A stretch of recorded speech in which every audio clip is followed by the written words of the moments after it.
Então, galera, vai mais aí um vídeo aula de química e nosso assunto agora é tabela periódica.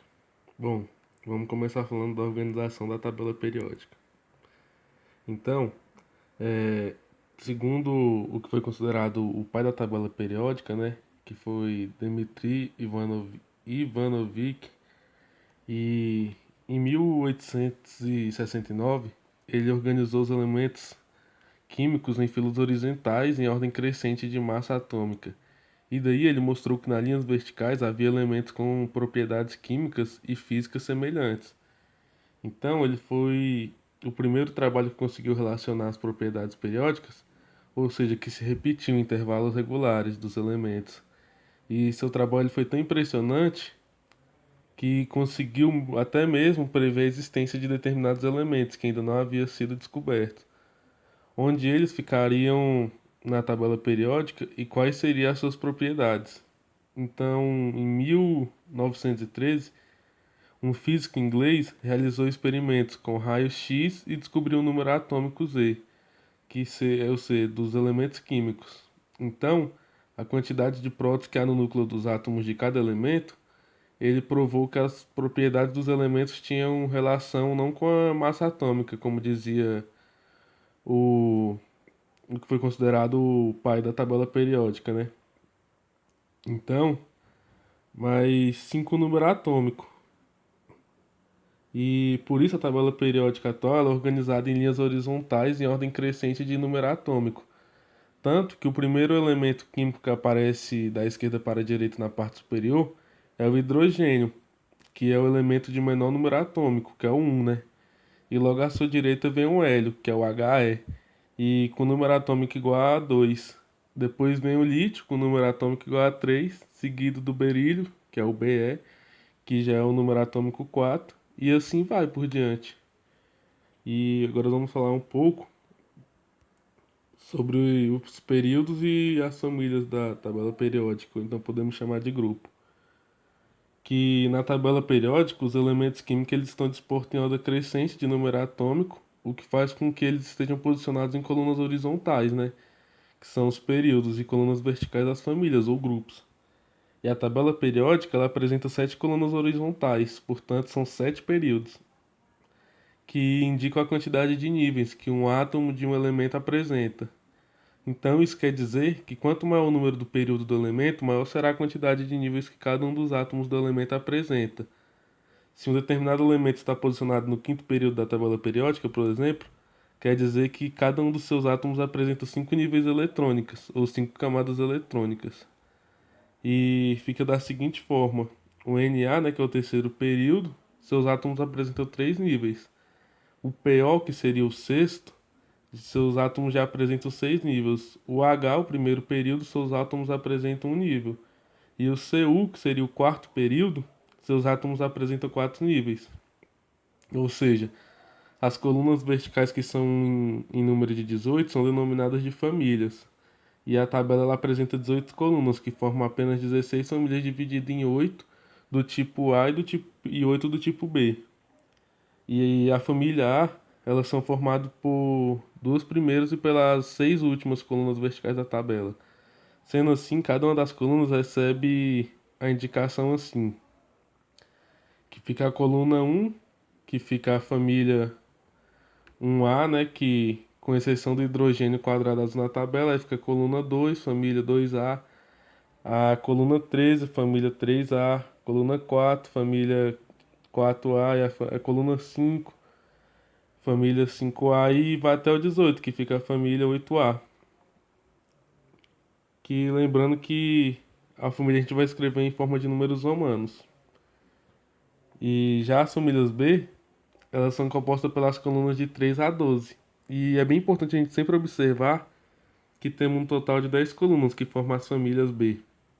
Porque então, só considerando 8 famílias, porque os elementos químicos que compõem as colunas 8, que são as colunas do ferro, a 9 a coluna do cobalto e 10 a coluna do níquel, eles apresentam características semelhantes, e por isso consideramos essas três colunas como sendo uma única família. Sendo assim, cada uma das colunas elas recebe uma indicação diferente, igual mais ou menos um pouco parecida com o que a gente vê lá em cima.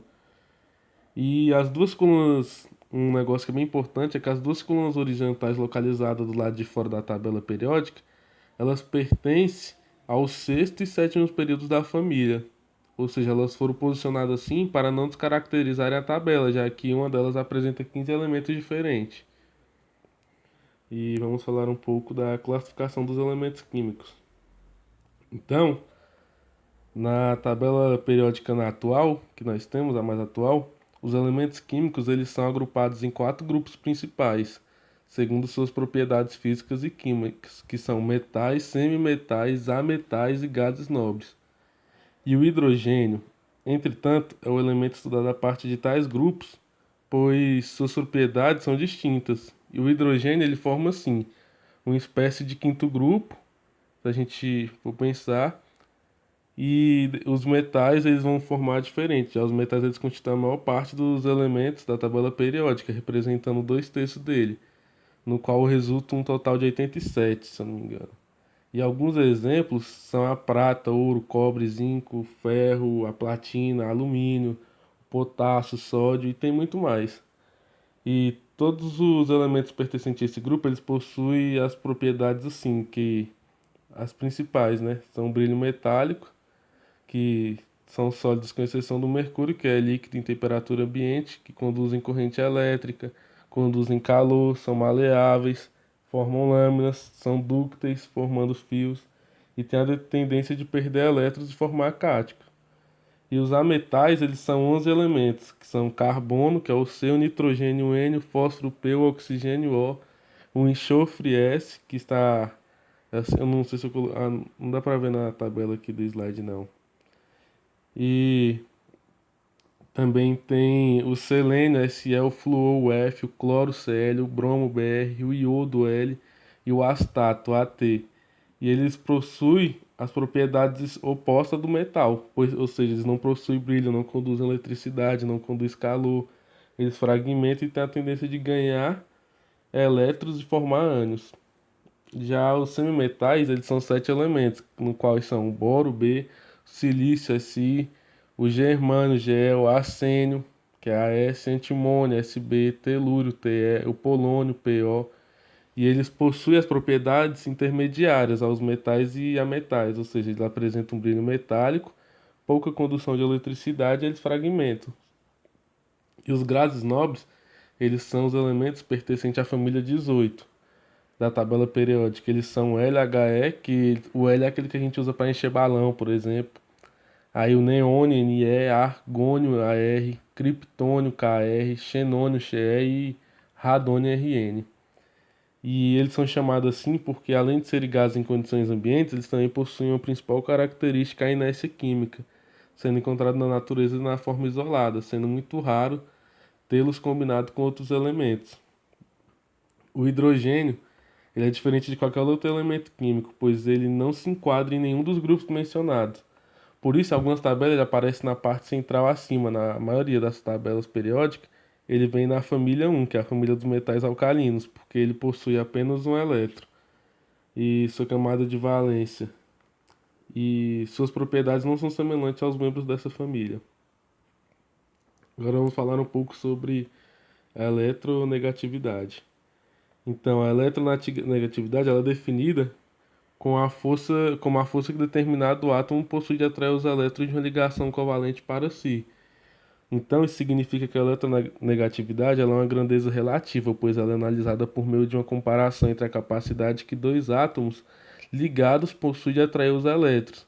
Além disso, ela é uma propriedade periódica, uma vez que, à medida que o número atômico aumenta, ela adquire valores semelhantes para intervalos regulares. E lembrando que existem várias formas de medir a eletronegatividade dos elementos, mas a forma que a gente mais conhece, ela é usada, é a que foi determinada pelo cientista Linus Pauling. Os valores obtidos por ele estão sempre, como é que podemos dizer? É porque não tem o slide aí na imagem. Mas continuando, então, isso significa que a eletronegatividade ela cresce com a diminuição do raio de um átomo. Por exemplo, quando consideramos elementos pertencentes à mesma família, ou seja, a mesma coluna, né? Vemos que o raio dos átomos ele vai aumentando de cima para baixo. E isso ocorre porque o número de camadas eletrônicas também vai aumentando. E com o aumento do raio atômico, a distância entre o núcleo positivo e os elétrons negativos da última camada eletrônica, que é a camada de valência, que realiza a ligação covalente, ela fica maior e, consequentemente, a atração entre eles diminui. Assim, a eletronegatividade dos elementos de cima é maior do que a dos elementos que ficam mais embaixo. Agora, quando a gente for considerar os elementos pertencentes ao mesmo período, que sejam os períodos azinhas, né? Todos eles têm a mesma quantidade de camadas eletrônicas. A diferença é que a quantidade de elétrons na última camada aumenta da esquerda para a direita. Então, nesse sentido, cresce então a atração entre os elétrons e o núcleo, ficando menor o raio atômico e aumentando a eletronegatividade. E desse modo, o elemento mais eletronegativo é o flúor, que é 4,0, e o menos eletronegativo é o césio, que é 0,7. Agora vamos falar um pouco sobre a distribuição por nível e subnível. Então, se a gente for analisar a distribuição eletrônica de um determinado átomo no diagrama de energia, ou como a gente conheceu o diagrama de Pauli, é possível prever duas questões referentes à localização do elemento desse átomo na tabela periódica. E lembrando que o período é a família. Então, o número n de níveis de energia preenchido com os elétrons do átomo no estado fundamental, ele indica o período da tabela periódica ocupado por ele. Que agora, se a gente for, quer ver um exemplo? Se foram preenchidos 4 níveis, então a sênia é do quarto período, porque a ordem geométrica da distribuição da eletrônica, por exemplo, do iodo, é 1s2, então ficaria 2s2, 2p6, aí logo em seguida ficaria 3s2, 3p6, aí continuaria 3d10, 4s2, 4p6, 4d10, 5s2 e 5p5. Então, aí dá pra ver que foram preenchidos 5 níveis. Então, o iodo é do quinto período. Agora, se a gente considerar como a gente pode descobrir a família do elemento. A gente sabe que o elétron mais energético, ou seja, o último a ser preenchido indica a família do elemento, determinando se ele é do grupo dos elementos representativos de transição externa ou transição interna. A gente pode observar como isso ocorre em elementos representativos. Esses elementos são aqueles que pertencem às famílias 1, 2, 13, 14, 15, 16, 17 e 18. Eles também são chamados de elementos típicos ou característicos em tabelas ainda não atualizadas. Então, eles correspondem aos elementos que estão nas colunas A, que é 1A, 2A, 3A e 4A, até o 8A. E sempre que o elétron mais energético ele estiver em subnível, S ou P, ele será um elemento representativo. Então, com isso, a soma dos elétrons que foram preenchidos no nível mais externo não mostra qual é a sua respectiva família. A gente pode ver mais ou menos como é que isso ocorre. Se todos possuem um elétron no último nível de energia, por exemplo, o H, vai ficar em um S1. Apesar dele não ser um metal alcalino, o hidrogênio aparece na tabela na família 1, porque ele possui um elétron na sua última e única camada. Então vamos falar um pouco dos elementos de transição externa, que os elementos de transição são os que ficam na família de 3 a 12, sendo que os da transição externa são os que ficam expostos, ou seja, ficam externos. Nas tabelas antigas, os elementos de transição eles ocupam as colunas B, e eles possuem um elétron mais energético em um subnível D incompleto. A sua configuração eletrônica termina em NS2, aí poderia abrir o parênteses N-1, fechando e ficaria D, que era do 1 até o 8. E os elementos de transição interna já são aqueles elementos que ocupam o grupo 3 da tabela periódica, mas que ficam internos, e para vê-los, puxamos uma linha repetindo os períodos 6 e 7 abaixo da tabela, que a gente sabe que tem, né, abaixo da tabela. E o período 6 ele é denominado de série dos latanídeos, e o 7 é a série dos actinídeos. E os elementos de transição interna ele possuem o elétron mais energético do átomo no estado fundamental em um subnível F incompleto, ou seja, a sua configuração eletrônica ela terminaria em NS2, aí parênteses, N-2, fechava F, que era do 1 até o 13. Continuando, agora vamos falar um pouco da história da tabela periódica. A gente sabe que a tabela periódica ela surgiu, né, devido à crescente descoberta de elementos químicos das suas propriedades, no quais eles necessitavam de ser organizados segundo as suas características. Até 1800 aproximadamente, o mesmo número de camadas de elétrons e 30 elementos eram conhecidos. Hoje em dia, na tabela periódica, consta 109 elementos. E o nome tabela periódica ela é devido à periodicidade, ou seja, a repetição de propriedades de intervalos em intervalos. E a base da classificação periódica atual é a tabela de Mendeleev, com a diferença de que as propriedades dos elementos variam periodicamente com seus números atômicos e não com os pesos atômicos, como era na classificação feita por ele antes. E a tabela periódica atual, além de ela ser formada por 109 elementos, que são distribuídos em setinhas horizontais, cada um deles é chamado de período, e os elementos pertencentes ao mesmo período possuem o mesmo número de camadas de elétrons. E a primeira tentativa real de se classificar os elementos de comportamento químico semelhante foi bem assim, ele procurou estabelecer vários grupos de 3 elementos com propriedades químicas semelhantes. Então ele observou que a massa atômica do elemento central era a média das massas atômicas e dos outros elementos era aritmética. E agora vamos fazer uns exercícios. Bom, então o exercício 1, ele está pedindo o seguinte: dados os elementos de número atômico 3, 9, 11, 12, 20, 37, 38, 47, 55, 56 e 75, a opção que só contém metais alcalinos é: a alternativa correta seria a alternativa A, porque os metais alcalinos eles são os elementos da família 1, que, portanto, eles devem conter somente um elétron na última camada eletrônica, que aí ficaria assim. Ficaria 3, 2, menos 1, que ficaria metal alcalino, né? Aí 11, 2, menos 8, menos 8, menos 1 continuaria metal alcalino. E o 37, aí 2, menos 8, menos 18, menos 8, menos 1 ficaria metal alcalino.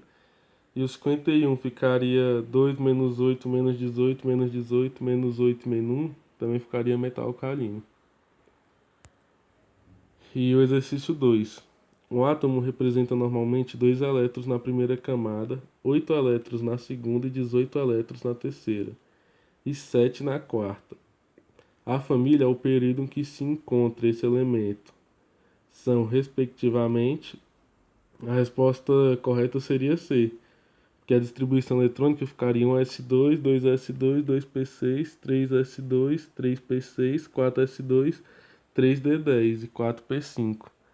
Então vai até a quarta camada, que é o quarto período. E como o subnível mais energético é o P, basta a gente somar ele com o elétron da camada de valência para descobrir a família que era 2. A família 2 ficaria 4s2 mais 5, mais 4p5, que ficaria igual a 7, que é a família 7A.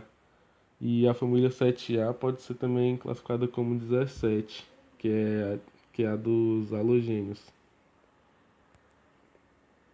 E o exercício 3 é o seguinte: na classificação periódica, os elementos químicos situados na coluna 1A e 2A são denominados, respectivamente.